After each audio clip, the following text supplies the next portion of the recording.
that Tony? Yeah, Tony. This is, was this here last time? Yes. No. Okay, this is the Tacoma Luchs, which is it's a reconnaissance vehicle for the West German, current German army, although they're being put to pasture.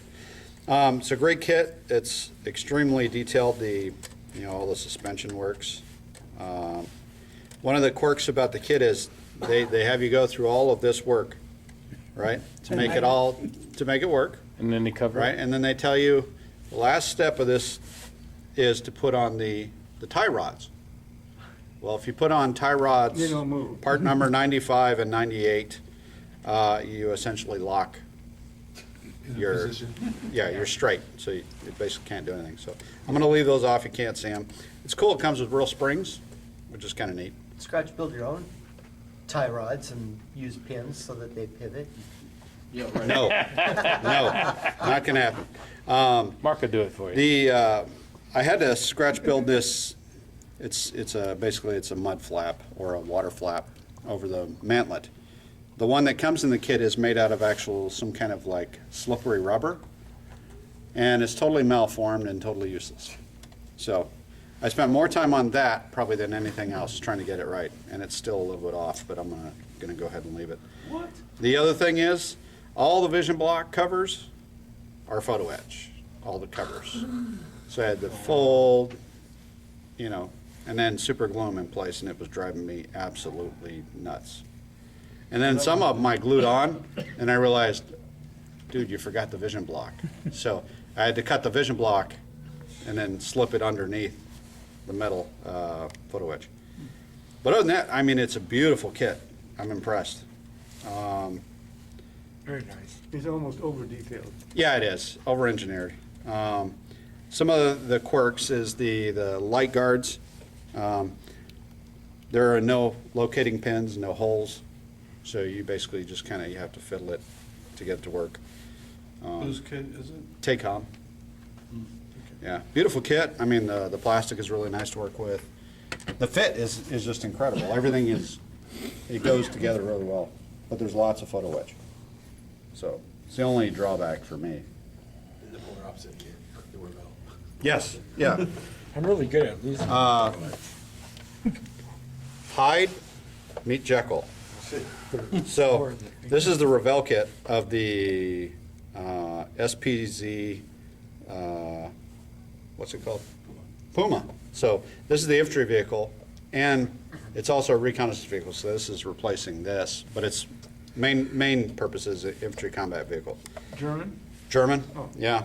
It's the latest and greatest high-tech. The hardest part was getting the turret fixed. There's a lot of fit issues with the turret, especially the gun. There was a Death Star-sized trench that was along here, and I kept trying to fix it with super glue, and I gave up. So I just coated it with some extremely thin sheet plastic. What is the gun? It's a 35 millimeter. Hypervelocity? No, just 35 millimeter. But this is just a brace. It keeps it, there's no flex in the gun, so. Super accurate. The pieces go together really well. It just, this gun piece was really hard because there was huge gaps here too.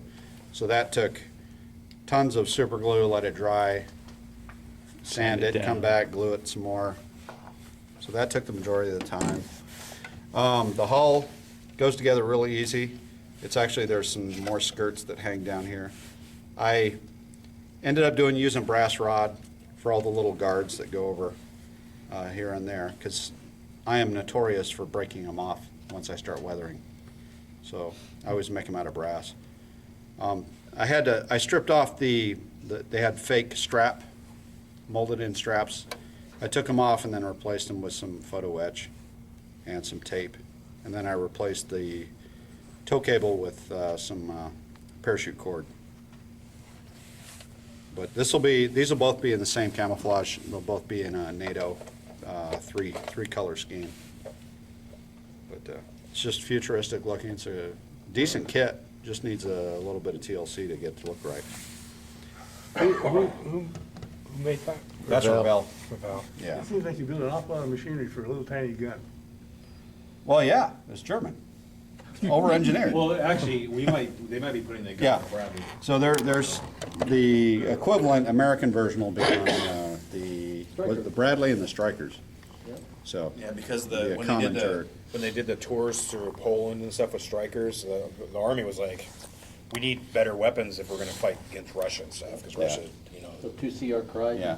The good news is we pay more money to get that same thing for ours. It's like they want $415 million for 84 Strikers.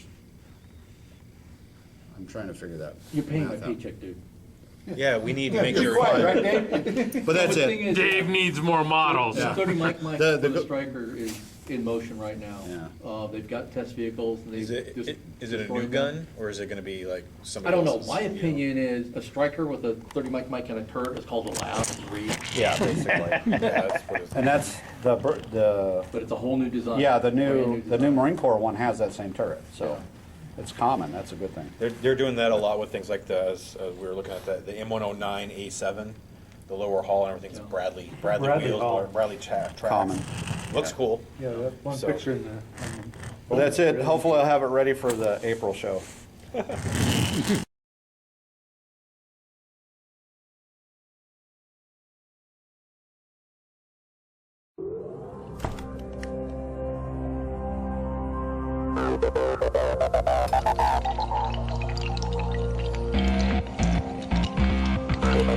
Thank you.